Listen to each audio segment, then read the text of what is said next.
guys, I'm Sandy and I'm a homeschooling mom to two boys. I have an 8-year-old who is in 3rd grade and I have a 10-year-old who's in 5th grade. And I wanted to film a few videos just to show you some curriculums and workbooks that we have used in the last 2 years.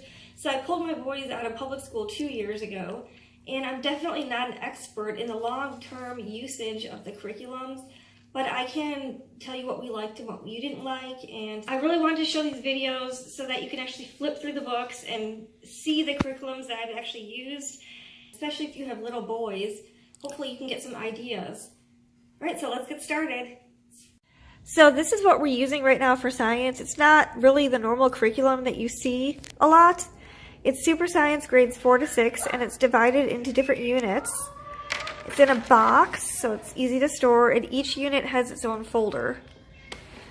And you can see on the back all the different units. There's actually 30 hands-on activities, which are like the 30 science experiments. And it covers physical science, life science, earth science.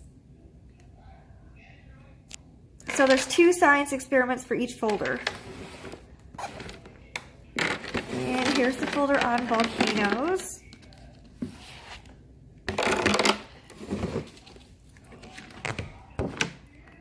You've got like real life stories that you read to the children first.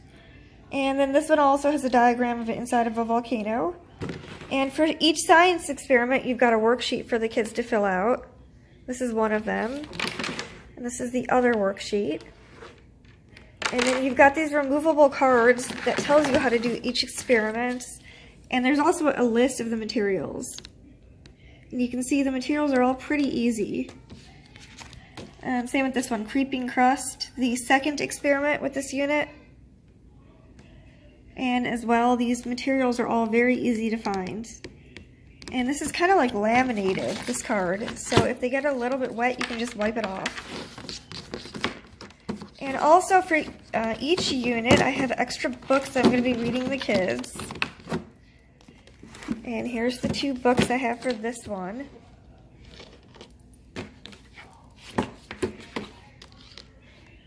It's got photographs. There's a map. This is more like a story.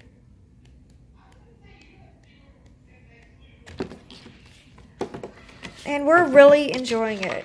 When we did our unit on the sense of smell, the kids got to do a jelly bean taste test experiment. And also, there's a video to go with each unit. Here's the website you would go to watch the coordinating video with. And the video for the sense of smell, it was a story about rats that can sense bombs, and they can also smell out disease. And it kind of showed how the rats go about their daily activities and how they determine who's diseased and who's not. So it was really interesting for my kids. And it was also a short video, so it kept their attention. And if you wanted to, you can also print up the worksheets from this website.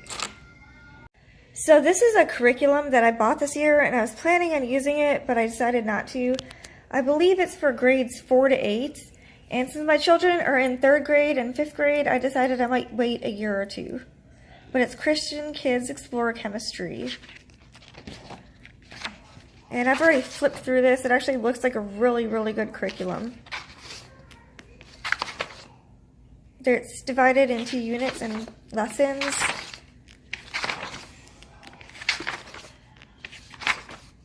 And I'll show you the first lesson. This is Unit 1, Basics of Chemistry. And it looks like it's got vocabulary words.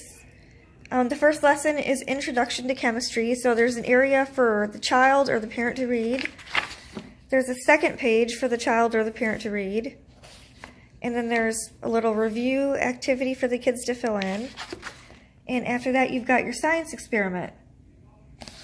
And these materials all look pretty easy to find also. And there is a chart for the kids to fill in. And I bought this book used, so somebody has already filled in some of them, but it is in pencil. So I'll just erase it. It's not really a big deal. There's more questions. And then here's lesson 2. It's set up the exact same way. There's an area for the parent or the child to read. And then they can fill in the blanks. This is a science experiment. It gives a little more of an introduction.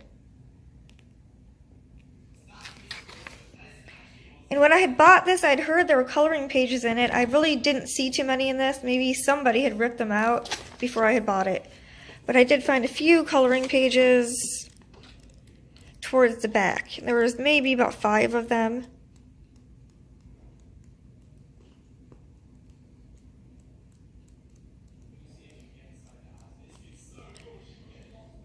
And here's the coloring pages. They're kind of generic looking. I don't think my kids would be really too interested in coloring these. Maybe a younger child, maybe 4 or 5. And there's only a handful of them.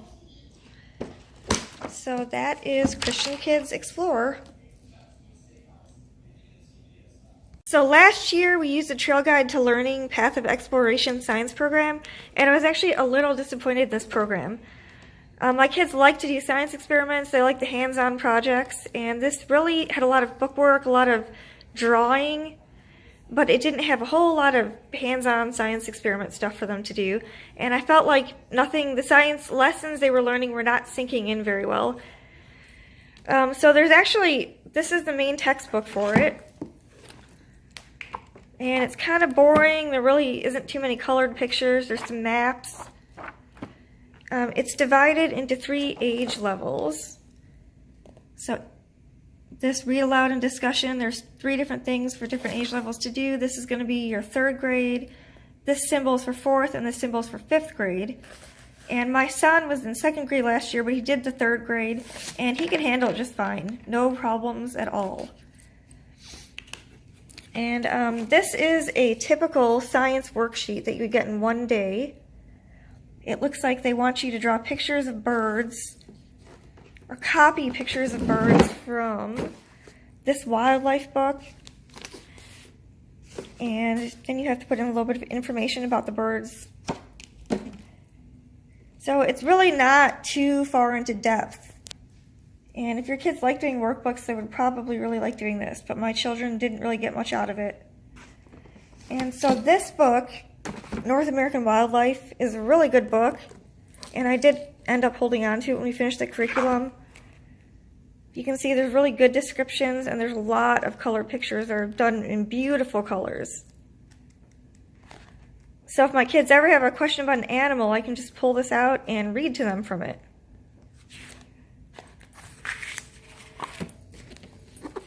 And here is another example of a science work for one day.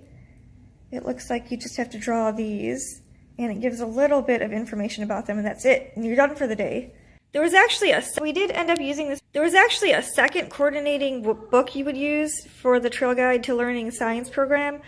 As soon as we finished the curriculum, I ended up getting rid of it because it was just really out of date and old-fashioned, and the pages were really black and white, and we didn't care for it too much. We did end up using the science curriculum the whole year as part of the Trail Guide to Learning. All that I did do to improve on it a little bit to help my children was I would do some YouTube videos about whatever concept they were learning that day, or if I planned ahead of time, I would do some at-home projects just to help them to remember the concept a little bit better. So that is it for what we've tried for science. I hope I was able to help you. Bye!